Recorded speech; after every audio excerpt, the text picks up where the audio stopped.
Hello friends, in this part 6 video of linear algebra, today we are going to study about the eigenvalues and eigenvectors.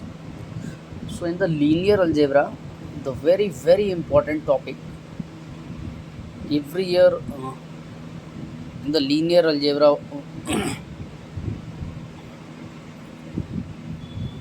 2 to 3 questions are asked in the gate as well as other exams also in the PSU's exams. So very simple questions they ask. The thing is that you have a good concept. अगर आपका concept अगर अच्छा है तो फिर questions आराम से बनेंगे आपसे। देखो मैं क्वेश्चंस को ऐसे मेथड से नहीं कराना चाहता हूँ कि आपको बहुत टाइम लगे, वो आप कर लेंगे किताब से देख के भी, ठीक है। क्योंकि कॉम्पिटिटिव एग्ज़ाम में क्या रहता है कि हम लोग के पास टाइम कम रहता है और विद इन टाइम में क्वेश्चंस बनाना रहता है। घर पे आके जब हम लोग क्वेश्चन सॉल्व करते हैं, मैंने खुद किए हैं, तो हमसे वो क्वेश्चन बन गए हैं और हमसे पेपर में वो नहीं बन पाए थे। तो वो जो प्रेशर होता है, वो जो टाइमिंग मेंटेन करना, उस टाइम इंटरवल में जो है उस क्वेश्चन को करना, वो इम्पॉर्टेंट है, ठीक है। तो मैं ट्रिक भी दूंगा और साथ साथ में पहले हम लोग कंसेप्ट समझेंगे, ठीक है। So let's get started.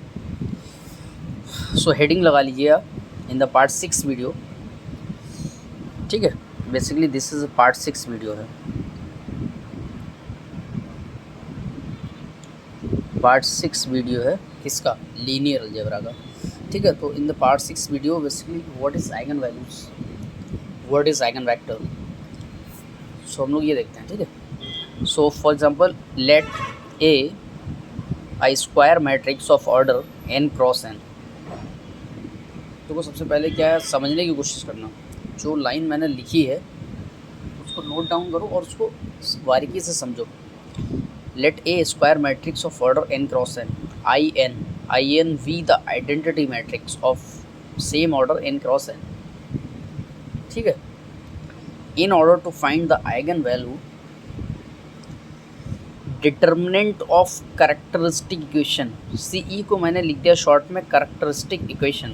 Determinant of characteristic equation is equal to होता है determinant of A minus lambda I, determinant is equal to 0. This is the characteristic equation in order to find the eigenvalues, ठीक है। This is the characteristic equation. This is the characteristic equation where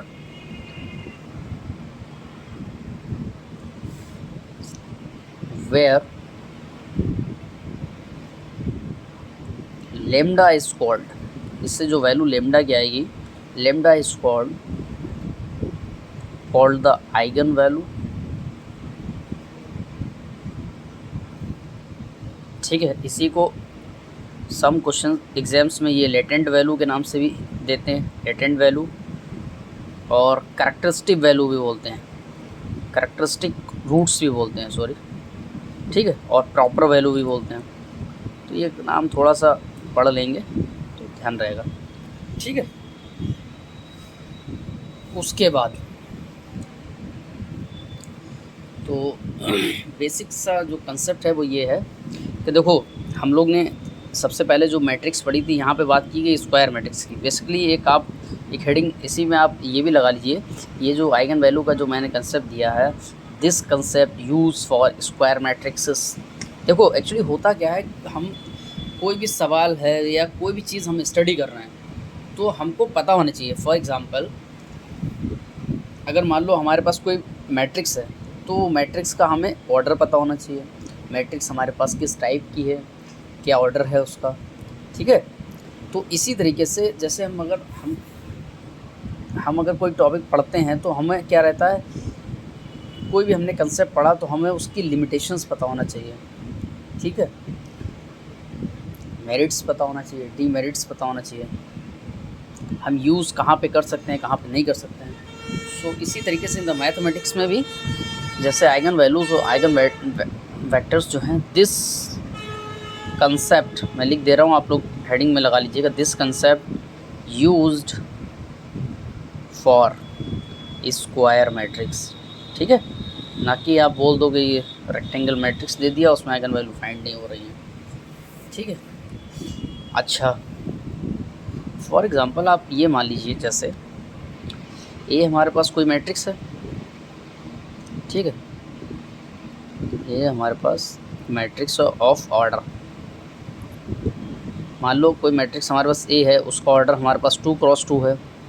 दूसरी matrix है ए, उसका order 3x3 है। चौथी matrix है, उसका ए 4x4 order है। भाई जाहिर सी बात है 2x2 होगा, 3x3 होगा, 4x4 होगा, 5x5 होगा, 6x। ऐसा नहीं होगा 2x3 हो जाए, 3x4 हो जाए या 4x6 हो जाए। ऐसा पॉसिबल है? नहीं पॉसिबल है, क्योंकि हम this concept only valid for the square matrix. So कहना हम जो चाह रहे हैं वो ये है, कोई ए हमारे पास एक कोई मैट्रिक्स है, अगर वो 2x2 ऑर्डर की है, दैट मीन्स उसमें जो आइगन वैल्यूज़ होंगी वो कितनी होंगी, λ1 λ2, 2 आइगन वैल्यूज़ होंगी। 3 अगर हमारे पास ऑर्डर 3 ऑर्डर का है तो 3 आइगन वैल्यूज़ होंगी। 4 ऑर्डर का है अगर हमारे पास कोई मैट्रिक्स, तो आइगन वैल्यू भी 4 होंगी। 4 ही क्यों होंगी, 2 ही क्यों होंगी, 3 ही क्यों होंगी, तो वो हम क्वेश्चन सॉल्व करेंगे तब पता चल जाएगा आपको। ठीक है, तो ये तो छोटा सा हो गया कि आइगन वैल्यूज़ के ऊपर कंसेप्ट। ठीक है, आइगन वैल्यू निकालते कैसे हैं वो हम लोग देखेंगे, लेकिन आइगन वेक्टर भी देख लेते हैं, साथ ही साथ आइगन वेक्टर भी देख लेते हैं। यहाँ पे देखते हैं, आइगन वेक्टर भी देख लेते हैं। दिख रहा है आप लोग को, हाथ पड़ रहा है, कोई नहीं। आइगन वेक्टर, ठीक है, let x, capital X is eigenvector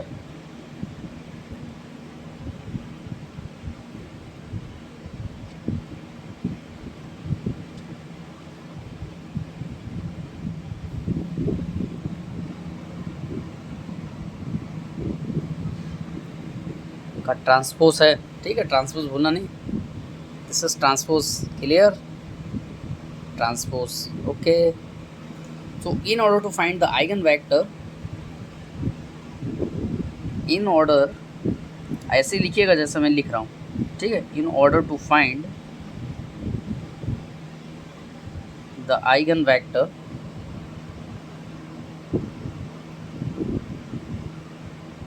determinant of a minus lambda I x is equals to 0। देखो एक चीज़ नोटिस की होगी आपने, मैंने characteristic of determinant of characteristic equation लिखी थी किसके लिए, आइगन वैल्यूज़ के लिए। तब मैंने यहाँ पे जो ये लाइन खींची थी, ये लाइन का भी मतलब है, ये लाइन जो है मैंने क्या बोला था, डिटर्मिनेंट ऑफ करेक्टरिस्टिक इक्वेशन, तो ये दिस इज़ द डिटर्मिनेंट। तो होता क्या है, समटाइम्स लोग ध्यान नहीं देते हैं, जब क्वेश्चंस करते हैं तो हमको जल्दबाजी में याद नहीं रहता, हम उसको मैट्रिक्स समझ लिखते हैं। तो अब लेकिन मैंने आइगन वेक्टर्स में जो लिखा है वो मैंने क्या लिखा है, इसको मैंने मोड़ा है ऐसे, मतलब ये क्या है, ये मैट्रिक्स है। ये चीज़ क्लियर रहेगी, मैट्रिक्स आइगन वेक्टर कैसे निकालें, A minus lambda I matrix multiply X बराबर 0। क्लियर। अच्छा, इसी में क्या हो सकता है, अगर मान लो मैं इसको x को मल्टीप्लाई कर दूँ अंदर, तो ये x हो जाएगा माइनस लेमडा आई के आइडेंटिटी मैट्रिक्स है, जो ऑर्डर ए का होगा वही ऑर्डर आई का होगा। अगर ऐसा नहीं हो सकता कि ए का ऑर्डर 3x3 हो जाए, आई का ऑर्डर 2x2 हो जाए या कुछ और हो जाए, सेम ऑर्डर के रहेंगे तभी तो मल्टीप्लाई हो पाएंगे। ठीक है, अच्छा कोई भी आइडेंटिटी मैट्रिक्स है उसका किसी मैट्रिक्स से मल्टीप्लाई करते हैं तो वही चीज़ आ जाती है, ए आई लिख दो बराबर ए, मतलब आइडेंटिटी मैट्रिक्स का उस मैट्रिक्स से मल्टीप्लाई करो या उस मैट्रिक्स का आइडेंटिटी मैट्रिक्स से मल्टीप्लाई करो, आएगा वही मैट्रिक्स। ठीक है, क्लियर। तो यहाँ पर क्या हो जाएगा, यहाँ पर जो मैंने ये लिखी है, तो यहाँ पर क्या हो जाएगा, ए एक्स बराबर लेमडा एक्स, क्योंकि आई का मल्टीप्लाई करेंगे हम एक्स में तो वो हमको एक्स ही दे देगा। तो ये इक्वेशंस हमारी आ गई। वेयर, यहाँ पे आप लिख भी लीजिए, where A and I are having are same order, are same order. Clear?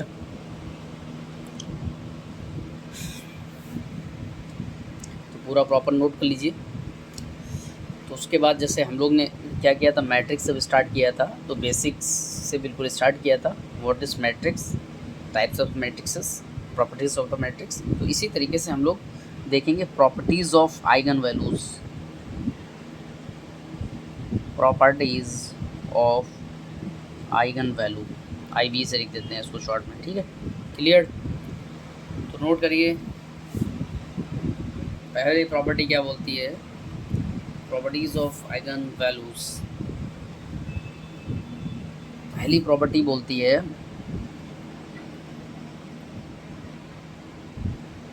Some of eigen values of a square matrix, of a square matrix are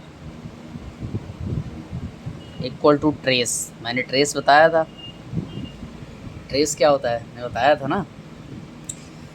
trace क्या होता है, कोई भी मैट्रिक्स अगर गिवन है हमको, फॉर एग्जांपल अगर मान लो हमको ये मैट्रिक्स गिवन है 2 3 1 6, तो इसका प्रिंसिपल डायगोनल क्या है, ये है। तो जो इसका जो सम आएगा इनके प्रिंसिपल डायगोनल का वो होगा ट्रेस के बराबर। क्लियर? तो यहाँ पे क्या बोला, sum of eigen value of a square matrix are trace. तो सबसे पहली बात देखो, इसमें सबसे पहली बात क्या है, ये जो मैट्रिक्स है वो हमारे पास कितने ऑर्डर की है, 2 क्रॉस 2 की है। तो हमको एक बात तो क्लियर हो गई कि हमारे पास 2 आइगन वैल्यू आएंगी, λ1 और λ2।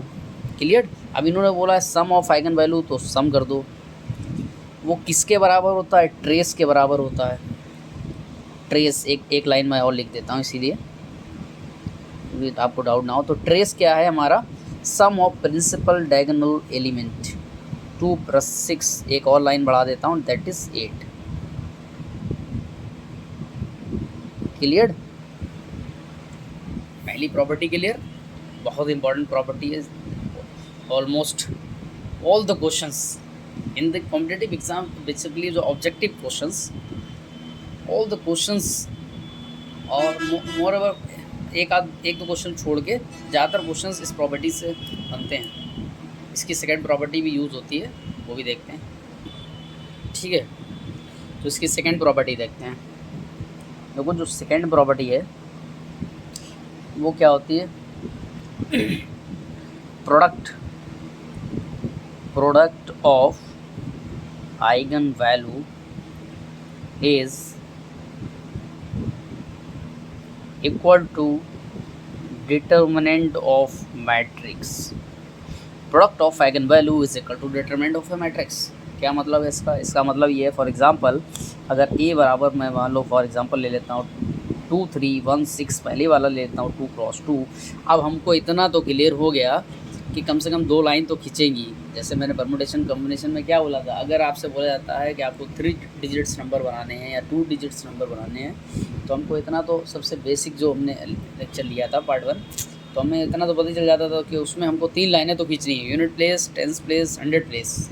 अगर 3 डिजिट्स की बात की, 4 डिजिट्स तो 4 प्लेस आ जाएगा, 1000 प्लेस, 2 डिजिट्स तो unit place, tens place.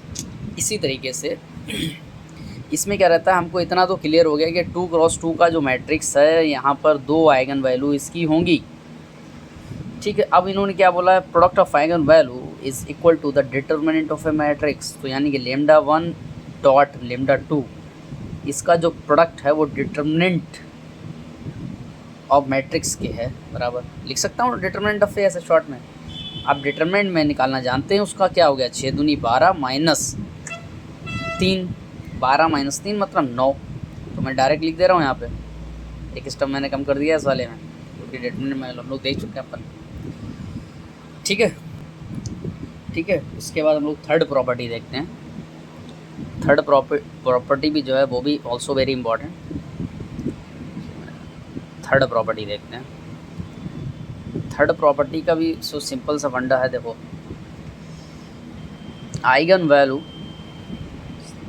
Of symmetric matrix.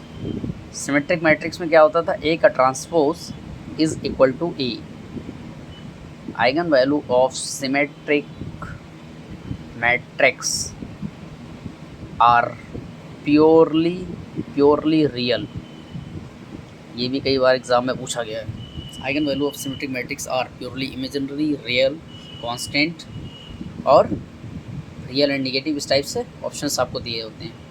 चौथी प्रॉपर्टीज क्या बोलती है? वो बोलती है the eigen value of anti symmetric matrix are either purely imaginary और ज़ीरो. क्लियर? तो eigen value anti symmetric matrix क्या होती है? A is equals to A का ट्रांसपोज क्या माइनस में. ठीक है. 5वां पॉइंट बहुत इंपॉर्टेंट पॉइंट है, इससे भी काफ़ी क्वेश्चंस बन जाते हैं. The eigen value of upper triangular matrix भी हमने पढ़ा था, लोअर ट्रायंगुलर मैट्रिक्स भी पढ़ा था. ठीक है. Eigen value of upper triangular matrix and lower triangular matrix are equal to principal diagonal